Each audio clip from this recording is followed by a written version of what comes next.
First time taker man o pang-11 beses na. Kanya-kanyang kwento ng pagpupursigi ang mahigit 5,000 pumasa sa 2025 bar examination.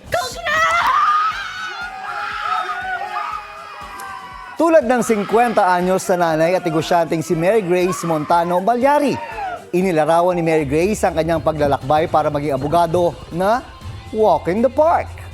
Yun nga lang, Jurassic Park daw ang napuno ng mga pagsubok. 2024 nang una siyang mag-take ng bar, lalo siyang nagsikap hanggang sa makapasa. Ang kwento ng tagumpay ng iba pang bar passers, pusuan natin sa report ni Sandra Aguinaldo. Upload and publish the list of the successful examinees of the 2025 bar examination. Sa paglabas ng resulta ng 2025 bar exams, may mga bago at matagal ng pangarap na natupad. Nanguna si Jen Roniel Sanchez ng UP Diliman na nalaman daw ang magandang balita mula sa kaibigan.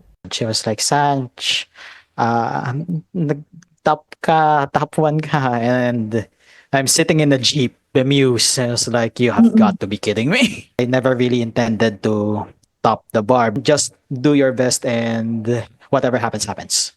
Top 2 si Espinel Albert Declaro at sumunod si Eliza Agateb Adviento na parehong mula sa University of Santo Tomas.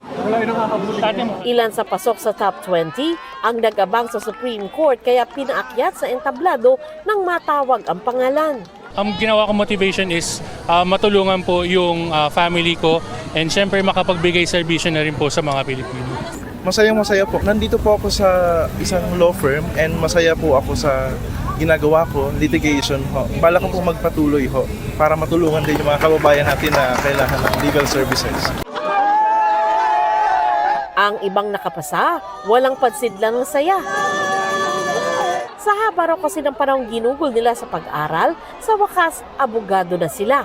Gaya ni Reyo Eduardo Rivera, 59 years old, na 11 ulit na kumuha ng bar exam bago nagtagumpay. Habang may buhay, may pag-asa.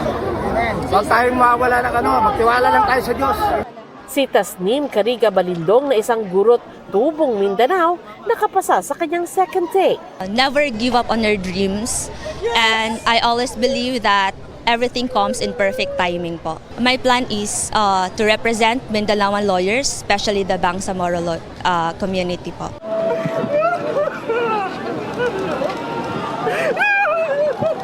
Habang si Ibrahim na 9 na taon sa law school pero pasado sa first take. Sobrang hirap po. Doon ko nakilala yung girlfriend ko, nagkaanak na ako. Tapos ngayon, nakagraduate na rin sa wakas, malaki na yung anak ko, tapos nakapasa po ako ng bar exam. Ano po pangalan ng anak niyo? Ang inang ito, mag-isang nagpunta sa SC para sa anak na 4 na ulit nang nag-exam. Hindi naman siya nabigo. Sabi ko, hindi anak, gusto ko, nandun ako. Kahit ilang beses pa, pupunta ako sa Supreme Court para ipagmalaki ka. Anak, I love you! Binigay na sa'yo ng buong Nazareno lahat. Ayon sa Supreme Court, 5,594 ng mahigit 11,000 examinees ang nakapasa. 48.98% ang passing rate na mas mataas kumpara sa ilang nagdaang taon. I only reminded the examiners that my standard is reasonableness. And then I gave them a rubric of how points will be assigned to the answers. Sa February 6, manunumpa ang mga bagong abogado. Sandra Aguinaldo nagbabalita para sa GMA Integrated News.